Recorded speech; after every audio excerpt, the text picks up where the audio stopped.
of Member Relations at Advanced Care Alliance in New York. I'm here also with Megan Porter, our Director of Provider Relations. She is our host. Thank you for coming this evening. We have a presentation from our partners at Special Olympics New York. So glad to see folks here this evening to learn more about Special Olympics and how to get involved. I just want to put another plug in, as I always do, for our website, and just to let everybody know, it's full of other webinars and trainings and forums that we've done in the past. Feel free to check that out. I will put that information into the chat box, or maybe Megan will. So I'd like to introduce first our partners at Special Olympics. So we have Lindsay Coyle. She is the Director of Program, School, and Community at Special Olympics New York for the New York City region. I see that we also have Andra Espinoza Hunter here. Not sure if Mackenzie Dunleavy is here. So she will be joining. I know she was trying to join on the phone. The fire alarm's actually going off in her apartment building right now. Okay. But she should hopefully be back with us later. Okay, great. So so with that, we have Andra and possibly Mackenzie, both represent, I'm assuming, the New York City region as well, of Special Olympics, and are Associate Directors of Program, School, and Community. The presentation should last about 20-25 minutes. It's nice and short, and it'll give us enough time for question and answers at the end. We ask that all participants listening just remain on mute until the end of the presentation. The chat box is open, so feel free to ask any questions along the way, and we will answer them at the end. We have Lindsay presenting on behalf of Special Olympics. And then I believe what we've done in the past is that either we've answered questions, both on ACA's behalf, or the Special Olympics staff will also respond in chat. So we'll probably keep that routine this evening. So we plan on recording this session. So if you're not comfortable with that, please, you do not have to stay. I can touch base with anybody after the presentation and provide material to you. So also we have closed captioning available for those who may need it. You can will see an icon on the bottom left of your screen. Once you click that icon, you will have the ability to select your preferred language. The transcript of that presentation will then come up for you on the screen. So if you have any problems accessing that, just please relay that information to me directly in the chat box, or you can actually email me on the side. So after the webinar, if you have any additional questions about Special Olympics, you can certainly connect with me. We'll also put contact information in the chat box so you can contact anyone here as well. But you'll have at least a way to get in touch with somebody. And we'll have our contact information up at the end as well. Okay, great. All right, we'll take it away, Lindsay. All right, thank you. Thanks for having us. We've really enjoyed our times with the family forums in the past, and looking forward to hopefully getting more and more folks involved with Special Olympics New York. So the three of us are all representative of the New York City region, but I know in the past we've had folks who aren't necessarily from New York City. So for the most part, the information that we're talking about today is going to apply to any region in New York. There's a few things, like we'll mention specific training clubs that are obviously going to be New York City specific. But that doesn't mean that somebody from Long Island, if they wanted to come join a training club in Manhattan and they're able to do it, eligibility is the same. But there are other opportunities outside. So if you are in an outside region and you want more information, still connect to us and we can connect you to those other geographical specific areas. So with that, I'm going to go ahead and get started. So just an overview of what to expect. We'll start with just the basics of Special Olympics, a little bit about who we are, what our history is. We'll talk about what our program options are. Some folks think they know Special Olympics, but they only know a small portion. And I know some folks on this call may not know anything about Special Olympics at all. So we're going to kind of cover a very brief overview. And again, if you want to learn more about any specific program, definitely reach out. We'll go through what a typical year looks like. We'll talk about next steps. We'll cover what our current programs in New York City are. We'll share some information about some of our flagship events that we have coming up. And then we'll close out with some Q&A. So with that said, Andra is going to be monitoring the chat box as we go. So if you come up with a question or you have something right on your mind, feel free to put that in there. If it's something that she can answer immediately, she will. Or we'll kind of have that running list of questions to come back to. That way you're not having to remember everything till the end. All right. So getting started with the basics. So 1962, Eunice Kennedy Shriver, obviously coming from a very powerful, very wealthy family, being a Kennedy. Her sister Rosemary had an intellectual disability. The Kennedy family at that time was told, put her in an institution, forget about her, kind of a hopeless situation. But because of that wealth and that the privilege that the Kennedy family had, they didn't want to do that. The Kennedy family sports were very important. So Rosemary was a part of those sports growing up throughout her life. And Eunice, through seeing her sister, knew that people with disabilities could do more. So she grows up, she's an adult, she now has this huge home, huge backyard, lots of money, took advantage again of that privilege and utilizing it for good, started Camp Shriver in her backyard. Hundreds of kids coming in, pool, field day activity, just playing sports. So that further cemented that idea in Eunice's mind that, given the right circumstances, given the right opportunity, people with disabilities could play sports, could be a part of that just as anybody else would. So flash forward later in the 60s, she founded Special Olympics, and in 1968, the first international games were hosted. So, it'd come a long way from her childhood, but even at that first games, there are videos of, one of the sports there was swimming, and there were officials and lifeguards literally lined shoulder to shoulder along the pool because the belief was that, people with disabilities, there was no way that they could possibly swim, let alone float like a typical human. So there's still a lot of doubt, a lot of disbelief about what people with disabilities could do. And so she was determined to change that mindset, right? Show the world. And so that was the start of that movement. The next year, we had our first official delegation of Special Olympics New York athletes traveling to a competition in Boston. And then in 1970 was when we were officially founded. So today, New York is one of the largest state chapters in the US and even one of the largest programs in the entire country. We have more than 51,000 athletes and unified partners training and competing throughout the year in 22 sports.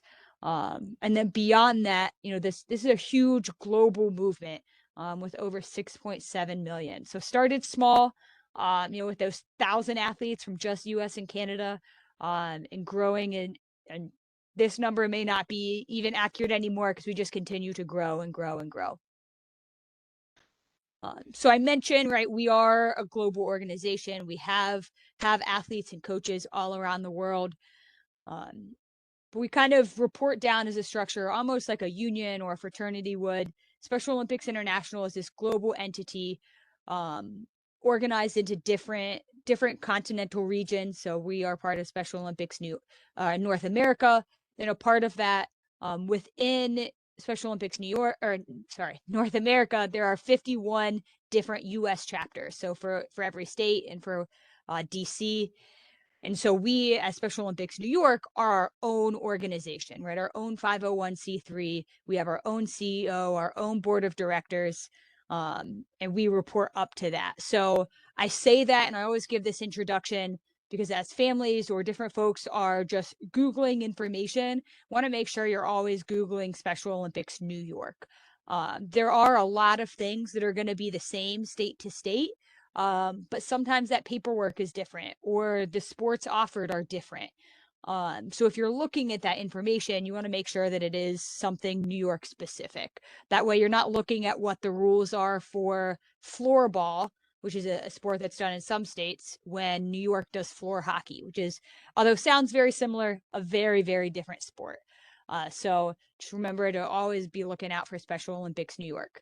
As part of that state chapter, we are 9 regions organized into kind of 3 super regions. So we have our upstate, our downstate and our mid-state. So downstate is New York City and Long Island. We work very, very closely together.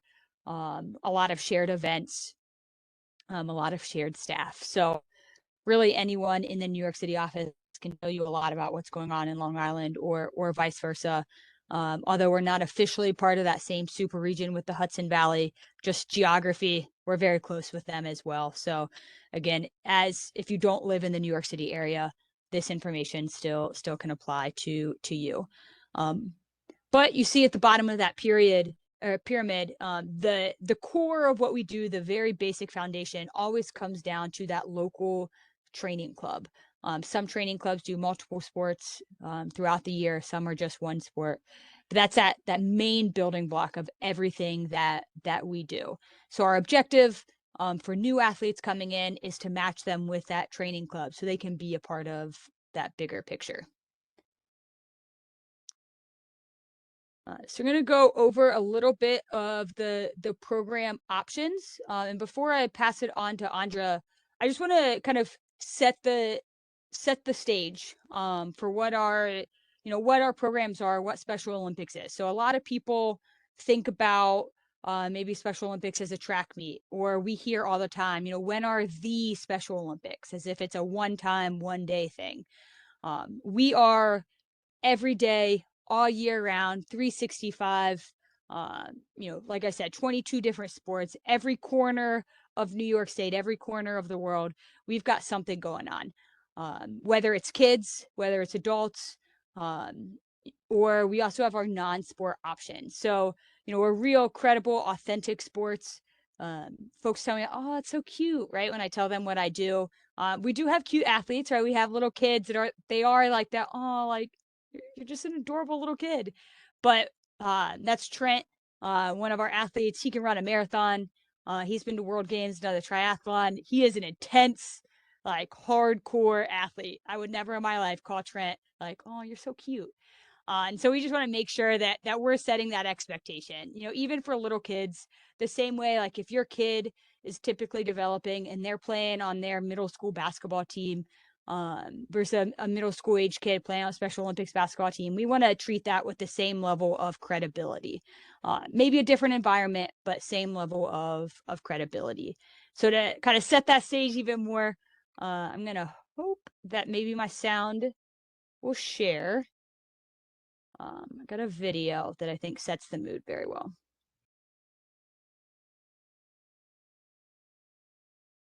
Can I get a thumbs up if we hear that? Do we not hear it? All right. I will share that out.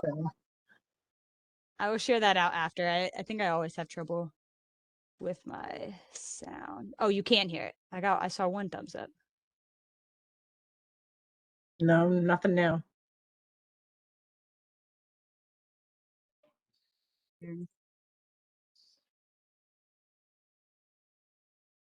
No, can't hear anything. Okay. Thought I saw one thumbs up.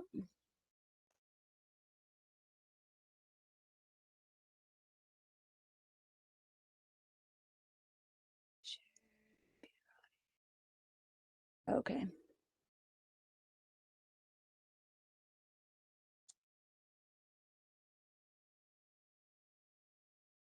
Are we here now?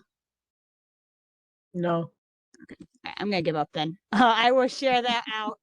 Because that time I went back and checked the box, but I did not mean to totally stop sharing.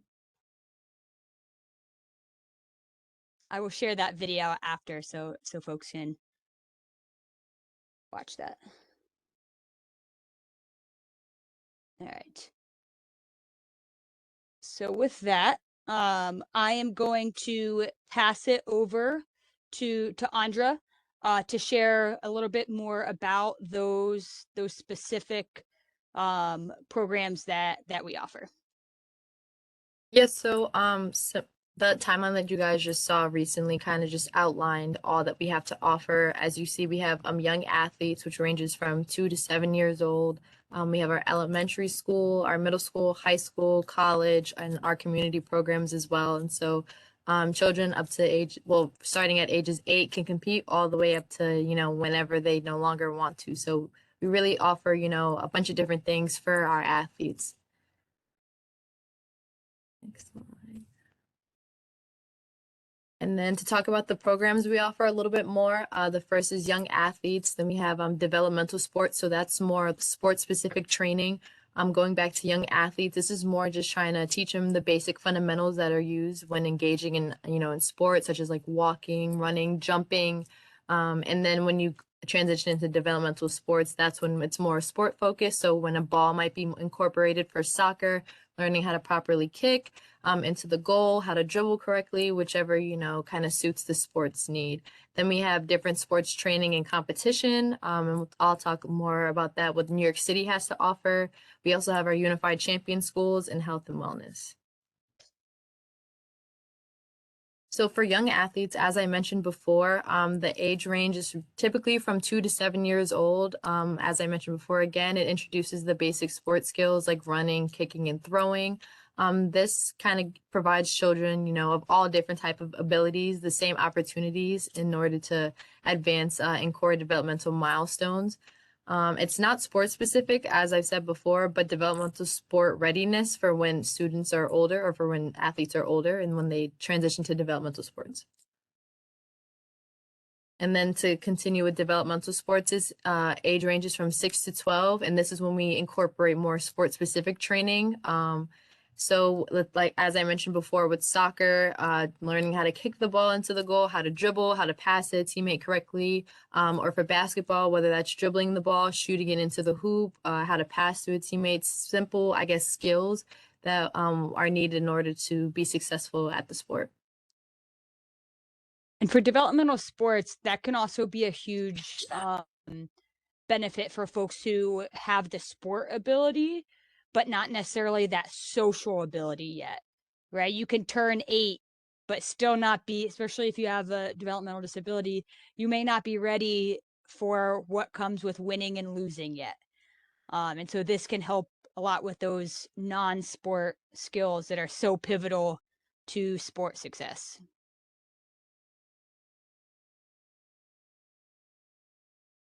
So now we transition into sport training and competition. We offer 23 sports in 3 seasons, activities adapted for a broad range of abilities. We also have team and individual sport options, and we also have our MATP program, which stands for Motor Activity Training Program. Lindsay, do you want to talk more about that? Yeah, so for our sports programs, we want to provide something for every ability level. So that will range from the folks with a more profound disability will are better suited for MATP. So that may be like more fine and gross motor systems. It's a non-competitive, very, very, very fundamental elements of sport. So it could be tossing or pushing a beanbag just 6 inches.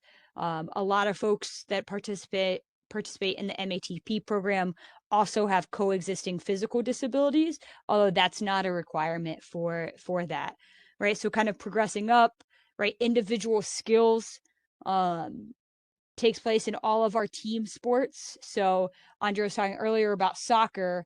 We have soccer team play, but we also have soccer skills, kicking, passing, shooting, dribbling. For folks who are either newer to a sport, less sport skilled, or maybe they don't have the social skills necessary to succeed in a team sport atmosphere, right? We want to set those athletes up for success, giving them a different opportunity to compete.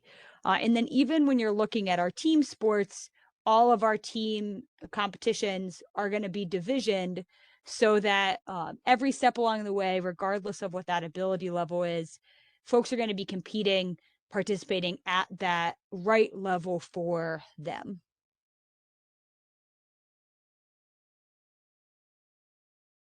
I'm trying to clear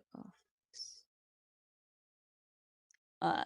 So with that competition, right, we are competing at different levels. Different athletes are competing at different levels, but within each one of those groups, it's going to be authentic competition, right? We're following the rules of the sport. So if we're playing soccer, we're going to have referees out there, right? They're going to be calling if you make a foul in basketball, right?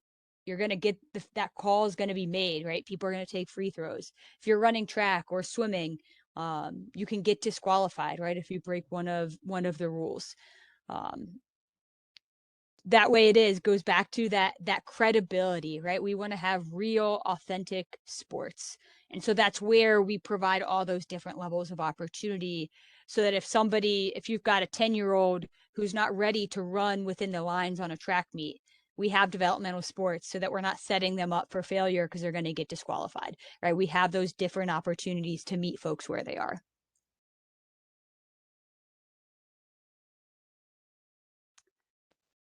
So Unified Champion Schools, I'm only going to touch on very briefly, but if you are interested, if you have a child who's in school and this is something that's really appealing to you, let us know. We can put you in touch with our Unified Champion Schools team. So Unified Champion Schools is a 3-pillar strategy to get kids in schools engage the school culture, to create a more inclusive world, right?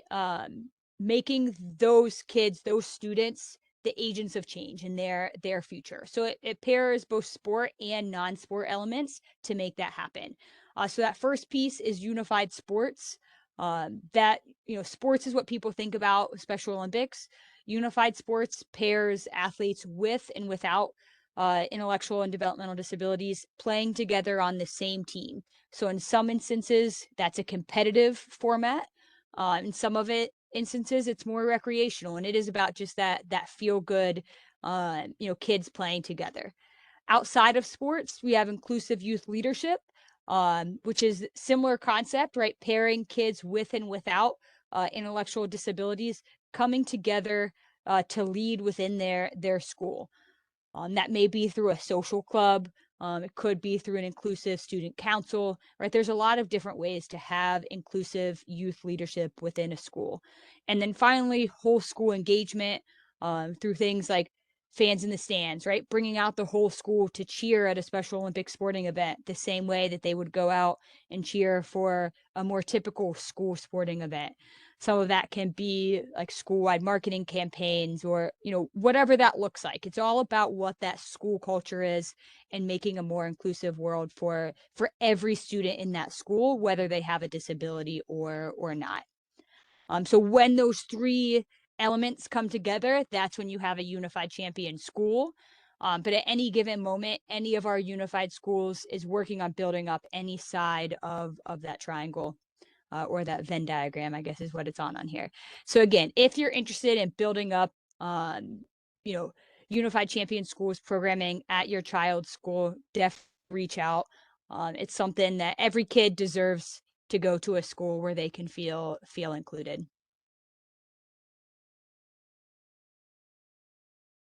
All right, let's see.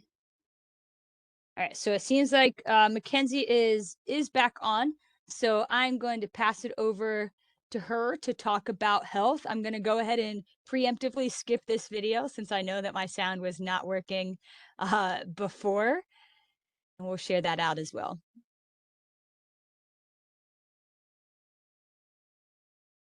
Perfect. Hi, everyone. Sorry about that. And thanks, Lindsay, for introducing me. So integrated into Special Olympics, we do a lot also for health and wellness and fitness for all of our athletes. So we do have health and wellness programming that we also offer. And as you can see on the slide, it's designed to ensure athletes and partners can perform at their best both on and off the field. So we have a few different options that we use for health programming. So the first thing that we have is Healthy Athletes, and that is medical screenings that provide inclusive health services that may not otherwise be available. So as many of you know, people with the intellectually disabled community often have many obstacles in receiving health care. And when they do receive health care, it's not often competent, and individuals do not always know how to interact with individuals of the intellectually disabled community. So with Healthy Athletes, we partner with many schools and certified healthcare providers. So they learn proper care for our athletes, as well as this allows 8 different disciplines to allow our athletes to be screened. So we have things such as Special Smiles, and one of our big partners for that is the NYU Health School. They come in and they give everyone dental screenings. And then we have things such as Health Promotion, where we learn overall fitness, fun feet, healthy hearing. We have a ton of them. So during our competitions, often we have this healthcare screening as well. And now this allows the community to blend is also healthcare aspects altogether.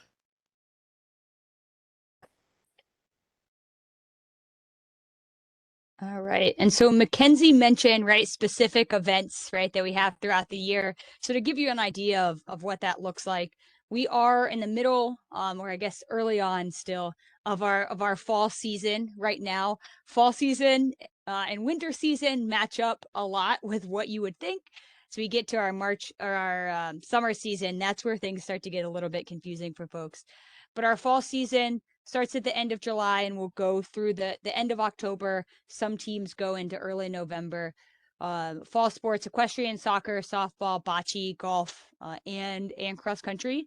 So currently we have all of those sports present in New York City, actually for the first time. The last few years, we haven't been able to say that we have all of these sports. So super exciting to say that.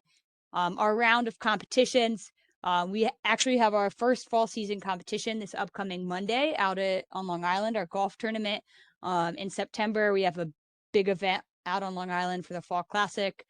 And then later in the year, we have a bocce tournament, an Inclusion Cup Fall Invitational here in New York City. And we'll wrap up our fall season up in Glens Falls with our fall state games. In a typical year, we would also have a Long Island an equestrian show on Long Island. This year, because of a couple of different logistical issues, that's not something that we're going to be able to have. But we do have equestrian riders riding in a few different shows around the state currently. So moving on, right, we get back from fall state games at the end of October, and that leads us right into the winter season, which runs through the end of February. So our sports here in New York City, we have floor hockey, snowshoe, figure skating, competitive fitness. Believe it or not, we do have skiers, although most of our downhill skiers do not obviously train in New York City. They travel up to Capital District or the Upper Hudson Valley to do their ski training. Cross country, we do have some cross country skiers here in the city. So some of our major competitions, we have the Winter Classic, which is at the Jacob Javits Center, one of our largest events of the year. Our athletes also go to Hudson Valley, Capital District, in the Long Island regions to compete in a couple of different events. We host a regional figure skating competition here. And then similar to our fall season, we wrap it up with our winter state games. Moving straight into our summer season, again, that's where I was saying earlier, this is where things get confusing a little bit for folks, because our summer season runs March to June, which is really more of spring or not what folks think about when they think of summer. This is by far our most popular season. So we have basketball, bowling, gymnastics, powerlifting, swimming, tennis, track, and volleyball. Not all of those sports are present in New York City or not present in every borough. A few of those sports do practice outside of the season. So for example, we have a bowling program here in Manhattan that will actually train as part of the fall, but this is the typical timeline. So we're going to cover in just a bit what our current fall season teams are, but if you have questions about a specific borough or a specific sport, you can reach out to us afterwards and we'll work with you to find that right fit. Some of our programs do run year round or could happen at any point in the year. So young athletes, especially in our school programs, run all throughout the year. Or as we're building up some more community programs, they could happen at any given moment. Mackenzie talked about those health programs happening throughout the year. Unified Champion Schools goes throughout that whole school year. We have athlete leadership, and then some of those MATP programs will be year round, but similar to young athletes, they can happen at any point in the year. So for next steps, I'm going to pass it back off to Andra to talk to you guys about how, we've talked about Special Olympics, but now how can you get involved? Yeah, so before an athlete is able to compete or participate in practice, there's just a few things that they need to complete. First, they need to complete a registration form followed by a medical form. So this is specific for Special Olympics, where we would send you guys a packet, and specifically for the medical form, you would take it to your doctor. They would kind of just check off that you're healthy enough to compete. You'd give it back to us, and then from there, we would try to set you up with a club or a training club and get you kind of started with a competition. And for volunteer and coach training, somewhat similar besides the medical part, you would kind of just go through a few things, a general orientation, a concussion course, a protective behaviors course, and a coaching Special Olympics athletes course. And once all that's done, same thing, we would help get you situated with a training club, and then you'd be able to volunteer or coach with them and work with our office to find the right program, all that nice stuff. And then here's the fall season clubs that we currently have. For softball, we have our Bronx Eagles, where they practice Saturdays at 9 a.m. at Harris Park. Our BFDC All-Stars practice at Queens. Our Brooklyn Limers that practice on Saturdays at 11 a.m. at Commodore Barry Park. Our Manhattan Wildcats, who are Sundays at 8:30. And then for soccer, we have 3 programs. Our Manhattan soccer team, which practices on Saturdays at Columbus Park. Our New York Express teams, who practice Sundays at Sarah Roosevelt Park. Our King County Royals, who practice Saturdays as well at Sunset Park. And for bocce, we have a few of them. And also, I'll make sure that these get dropped in the chat as well in case anyone is interested in learning more about them. But for bocce, we have our Bronx Bocce, which is on Sundays at Pelham Bay Park. Our Brooklyn Bocce team, Saturdays at 11 a.m. at Commodore Barry Park. Our Cross Island Y in Queens on Wednesdays at 5. Our Staten Island Thunderballs, which is on Mondays at 5 as well. And our Four Bridges Athletics Bocce team, which is on Wednesdays at 6 at FDR. So you'll see those numbers in the parentheses. So those are general age ranges. That is the ideal age range for any club. Does not have to be a hard and fast rule. Just want to let folks know that if they do have children, like they may be able to join those clubs. It's just not always age. It doesn't always mean that it's age appropriate. Which kind of brings me to that other next step of we are always looking for folks to help us start a program, especially some more age appropriate ones. We have a lot of school-based programs, both through our unified programs and through traditional routes. But we want to find that right fit so we don't have 12-year-olds playing with 30-year-olds. Just like in any more typical sporting environment, you would never have a little kid playing with an adult, and that's not appropriate for our athletes either. So if you're interested in helping us start a program, you would help us recruit maybe some of your friends or other, family members or folks that you know to be coaches. We can help you recruit athletes. Or sometimes we have a list of athletes waiting to join a new club. And then we would go through that same process that Andra mentioned of getting that paperwork, getting those sport trainings done, and then working towards those culminating events that we discussed earlier.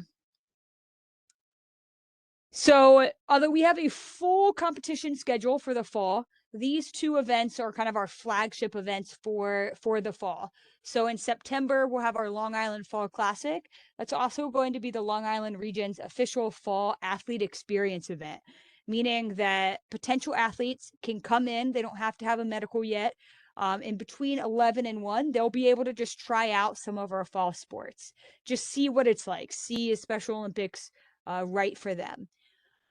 Or you can go and just see some of our existing teams competing. So if you want to watch competition, opening ceremonies for that starts at 9. There will be bocce, cross country, golf, soccer, and softball. More details on both of these events are available on our website. So October, we'll have our Inclusion Cup event, which is definitely our New York City flagship event. We'll have health activities and a few screenings between the hours of 8 and 2. Opening ceremony starts at 9:30 and competition will run from 11 to roughly 4. So if you do plan on coming to watch just competition, I'll say try to get there a little bit on the earlier end because there's no guarantee if you show up at 3, teams may be done. It just depends on how those tournament brackets shake out. Those sports are not accurate. I don't know why that still says there. So I apologize. At that Inclusion Cup, it'll be very similar sports to the Fall Classic. So we'll have bocce. There won't be cross country or golf, but there will be bocce, soccer, and softball, including a developmental sports soccer element for those 6 to 12-year-olds, specifically just for them. All right. So I know we have spewed a good bit of information at you.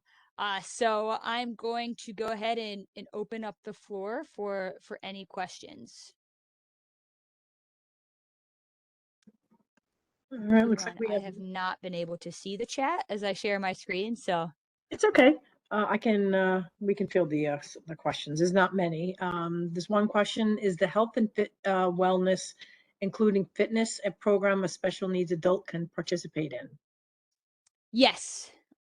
So it depends on kind of what the opportunity is. So all of our programs are open to both children and adults.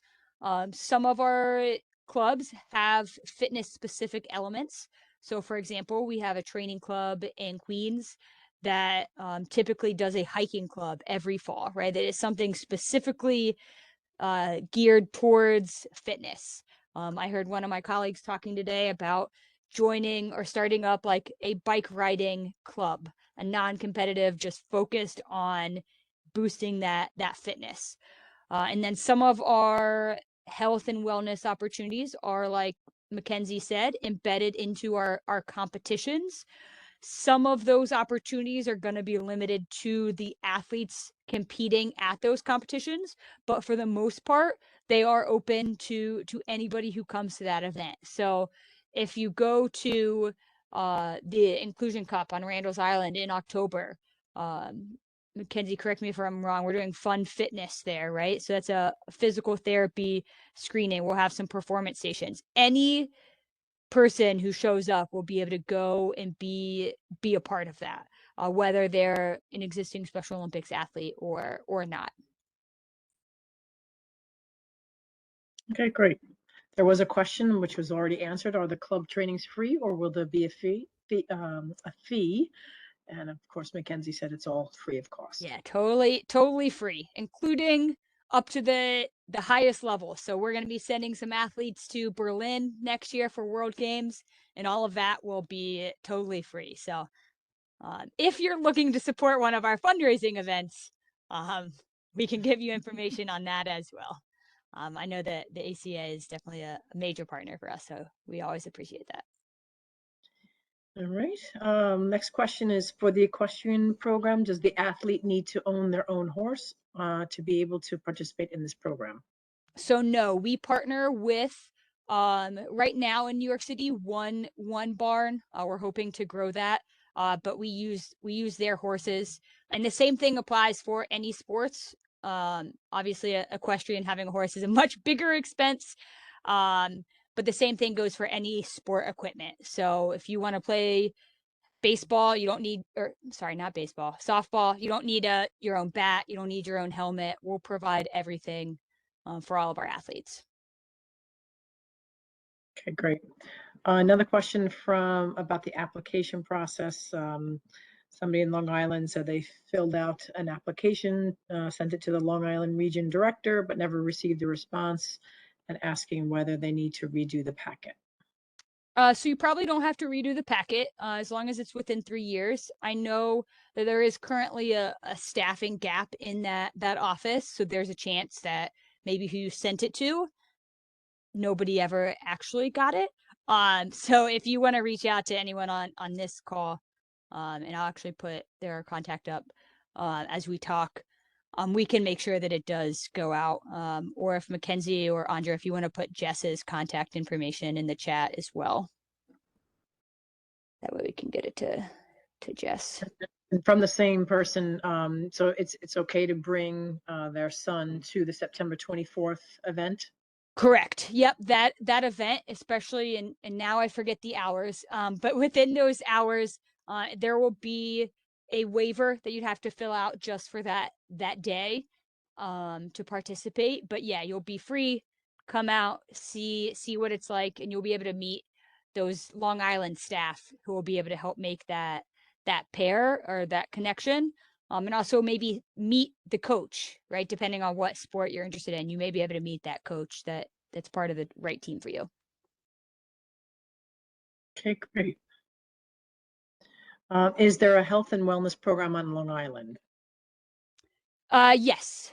Yeah. So again, it depends club to club of what those training clubs are doing fitness wise, but those competitions also have like health and wellness events and activities embedded.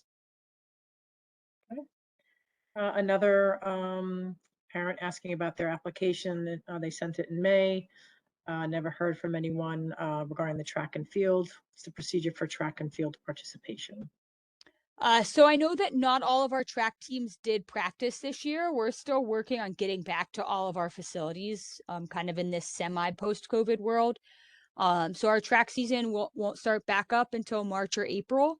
But please reach out. I think the kind of separating it out.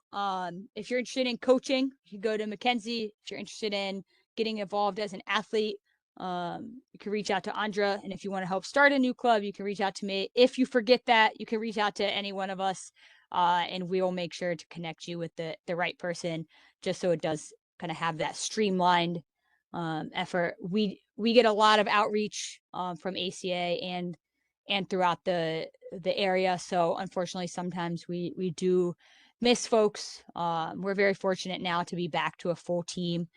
So hopefully we'll be able to catch up on some of that missed stuff. Definitely apologize for missing you this spring. And then a question about how folks can receive the packet. So apparently, I think last time we sent it to you and you emailed it out, since you already have everybody's contact information. Yep. So we have a list of all the emails, so we can actually send the flyer and the packet out tomorrow to everybody. Won't be a Perfect. problem. And I don't think the flyer is ready yet for that Long Island Athlete Experience event, but when it is, we'll make sure to get that to you as well for any Long Island folks on the call. Okay. So for the Long Island contact, has it been changed? Is it not Brendan? So it's not Brendan. Okay. It would either be Tim Flynn, who is over both New York City and Long Island, or Jess Lotusbodo, who's an associate director in Long Island. Okay, great. All right. Let's see. Next question. Where do the swimming and bowling programs take place when you live in New York City? So we have a variety all over the city. So I would say for that person, follow up with us and we can talk more specifically about what's closest to you. Right now, we don't, like in this particular moment, we don't have swimming or bowling happening. That won't start up again until the spring. Okay.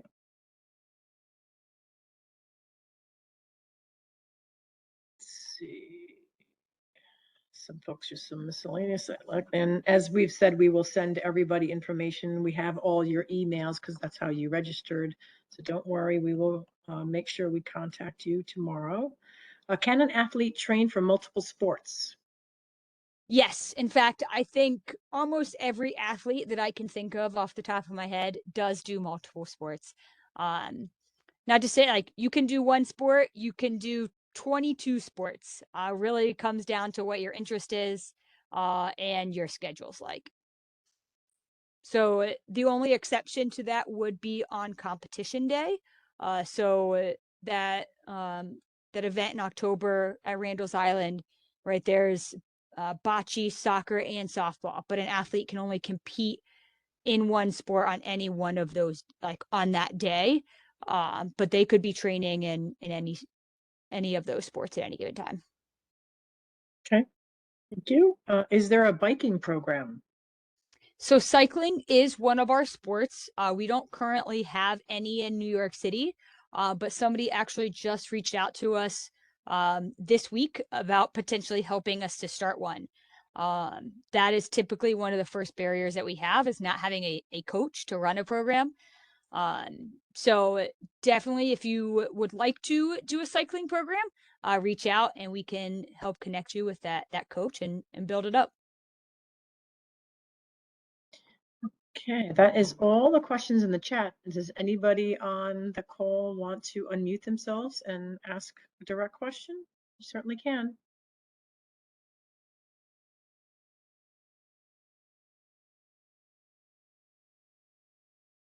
Going And if you once. think of anything later, I know I'm always a big, oh, I'm taking a shower, and that's when the thought pops into my head, or it's 2 o'clock in the morning. Our contact information is here, or reach out to ACA and they can connect you to us. Um, we get all kinds of questions all over the board. So do not be afraid to ask. Would much rather somebody ask a question than just make an assumption or miss out on an opportunity. We do have another question. Do athletes need to pass the qualification screening to be able to participate in competitions? I'm not sure if I fully understand that question. So if you're talking about like what qualifies you to have a disability, we have a pretty broad definition of what that is, and we typically allow folks to self-identify. It is one of the questions on our medical form, if they have like what their diagnosis is, but we're not necessarily following up on that. For the most part, we're allowing somebody to self-identify. From a sport readiness standpoint, we rely on our coaches to make that determination. So all of our coach trainings talk about, assessing those skills, seeing if somebody is ready for a competition. There's not necessarily like a straight barrier line. It's not always black or white, but we trust our coaches to help make that decision so that we're setting up athletes for success. Sometimes with parents or family members, we have the opposite problem of thinking they're not ready when they are. So we also encourage our coaches to push athletes. So always trying to find that balance of setting them up for success and challenging them to meet their full potential.